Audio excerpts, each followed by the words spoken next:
নমস্কার বন্ধুরা, আমি তনুশ্রী আবার চলে এলাম একটা নতুন ব্লগ নিয়ে তোমাদের সামনে।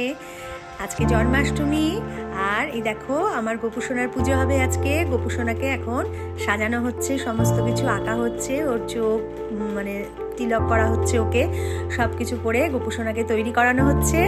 আর কিভাবে আমরা জন্মাষ্টমী পুজো করছি, কিভাবে জন্মাষ্টমী পালন করছি, কিভাবে গোপুসোনার পুজো করছি, গোপুসোনার জন্মদিন পালন করছি, সব কিছু তোমাদের সাথে শেয়ার করলাম। তোমরা আমার সাথে থাকো আর পরপর দেখতে থাকো।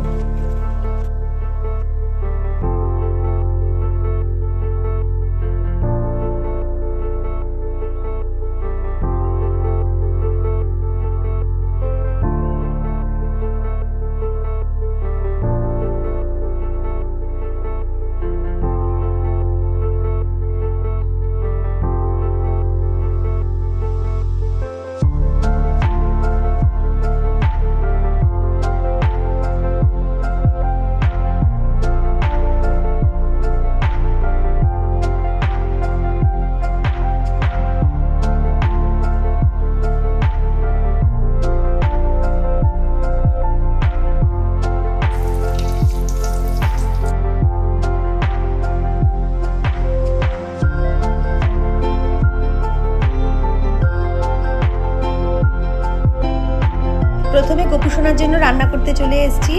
এখানে আজকে গোপুসোনাকে দেওয়া হবে পোলাও করছি, মিষ্টি পোলাও, গোপুসোনা খেতে ভালোবাসে। আর তারপরে চলে যাচ্ছি পায়েস করব, গোপুসোনার প্রিয় খাবার পায়েস। আর একটা সব থেকে পছন্দের সেটা হচ্ছে তালের বড়া, যেটা না হলে গোপাল খুব রেগে যায় কিন্তু, জানো তো।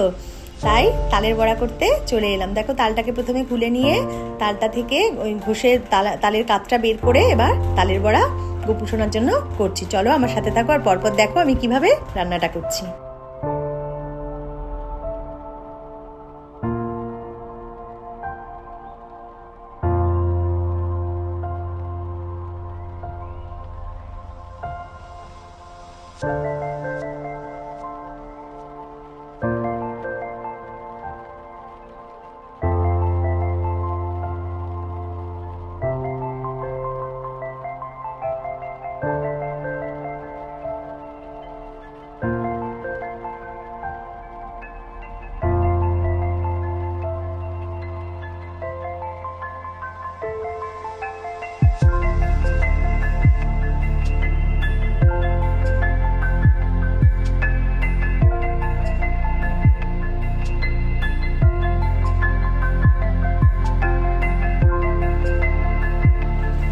এরপর গোপুসোনার জন্য করলাম তালের লুচি।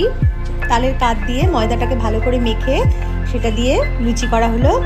তারপর চলে এলাম সুজিটাও খুব পছন্দের গোপালের, সুজিটাও করছি।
এবার চলে এলাম গরম গরম লুচি করতে।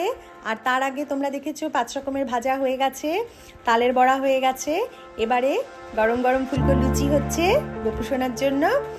আমাদের রান্না মোটামুটি কমপ্লিট হয়ে গেছে, সমস্ত কিছু রান্না হয়ে গেছে। এবার আমরা চলে যাব গোপুসোনার সাজের দিকে। চলো এবার দেখো গোপুসোনার দোলনা সাজানো হচ্ছে, বিছানা সাজানো হচ্ছে, সমস্ত ফুল দিয়ে, ময়ূরের পালক দিয়ে ভীষণ সুন্দর করে সাজিয়েছি। নতুন বিছানা পাতা হয়েছে আর দোলনা রয়েছে একটা, এখানে গোপুসোনা বসবে, রেডি হচ্ছে সব কিছু। এখনো গোপুসোনার সাজ শেষ হয়নি বলে এখনো বসাতে পারছি না। আমাদের গোপুসোনার দোলনা মোটামুটি রেডি হয়ে গেছে, আমরা একটু দুলিয়ে নিলাম গোপুসোনার দোলনাটাকে। এবারে চলে যাব গোপুসোনাকে স্নান করাতে। দেখো গোপুসোনাকে একটা বাটিতে বসানো হয়েছে, সেখানে দুধ দিয়ে গোপুসোনার স্নান করানো হবে। গোপুসোনাকে তার আগে চন্দন মাখিয়ে নেওয়া হয়েছে গায়ে ভালো করে, ঘি মধু সব কিছু দিয়ে, দুধ গঙ্গা জল সব কিছু দিয়ে গোপুসোনাকে ভালো করে স্নান করিয়ে নিচ্ছি। তারপরে দেখতে থাকো কি হচ্ছে পরপর।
গোপুসোনার সাজ কমপ্লিট হয়ে গেছে। দেখো কি সুন্দর জামা পরানো হয়েছে, ফুলের মালা দিয়ে সাজানো হয়েছে, কি সুন্দর সাজানো হয়েছে। গোপুসোনাকে কি মিষ্টি দেখতে লাগছে। তারপরে দোলনায় বসিয়ে দেওয়া হলো, এবার একটু দোল দেওয়া হচ্ছে। আর কালকে ছিল জন্মাষ্টমী, লোকনাথ বাবার পুজো, আমরা সাথে লোকনাথ বাবারও পুজো করলাম। তারপরে গোপালের সমস্ত পছন্দের খাবার সাজিয়ে দেওয়া হয়েছে, তালের বড়া, লুচি, পোলাও, পায়েস, 5 রকম ভাজা, মিষ্টি। আর এরপরে হচ্ছে গোপুসোনার পছন্দের চিপস, ক্যাডবেরি, লজেন্স সব রকমের কিছু গোপুসোনাকে সাজিয়ে দেওয়া হয়েছে।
আরতি করার পরে এবারে গোপুসোনার কেক কাটা হচ্ছে। দেখো সবাই মিলে গোপুসোনার কেক কাটলাম, গোপুসোনাকে খাওয়ালাম, আমরা খেলাম। এভাবেই আমরা জন্মাষ্টমী পালন করলাম। আর তোমাদের যদি ভালো লাগে তাহলে অবশ্যই তোমরা কমেন্ট করো, আমার গোপুসোনাকে তোমরা দেখো সবাই মিলে। আর যদি ভালো লাগে আমার ভিডিওগুলো তাহলে অবশ্যই লাইক আর কমেন্টস করতে একদম ভুলবে না। আজকে আসি, আবার পরের দিন নতুন কোনো ভিডিও নিয়ে তোমাদের সামনে হাজির হব। টাটা, ভালো থেকো।